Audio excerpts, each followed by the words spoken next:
A modern car these days might have more than 70 of these ECUs. Hard to believe, right? This really shows just how complex the communication that canbus has to handle is. And it does the job really well too. Alright, now let's dive a bit deeper and see how exactly canbus manages to organize all this seemingly chaotic communication. The interesting question is, how do more than 70 ECUs operate on just 2 wires? So how do they communicate without all the data getting mixed up and clashing?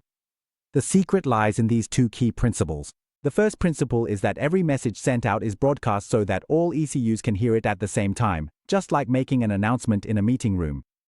Then each ECU listens and decides for itself which messages to pay attention to. If a message isn't relevant to it, it simply ignores it. Now let's get to the core of the system. The second principle is called arbitration or prioritization. This is really clever. Every message that's sent out has an ID or code indicating its priority level. The lower the ID number, the higher its priority. So what happens if several ECUs try to communicate at the same time? It's actually very simple. The one sending the message with the more important lower ID number gets to continue transmitting. As for the other units, when they see that someone is sending a message with a higher priority than theirs, they immediately stop transmitting and wait.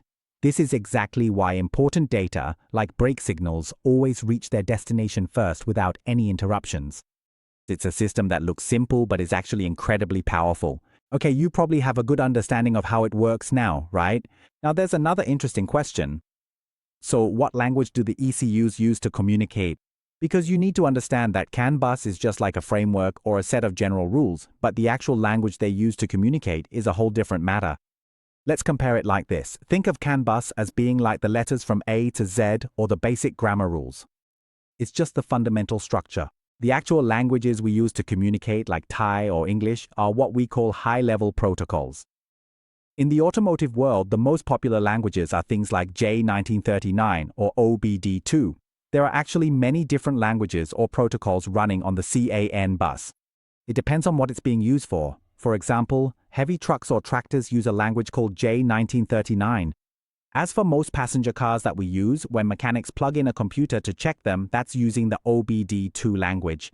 In addition, industrial factories or even ships also use CAN bus as their foundation. You can see that it's extremely flexible. Now we've reached the final part. Let's take a look at how this technology, which has been with us for so long, has evolved and what the future holds.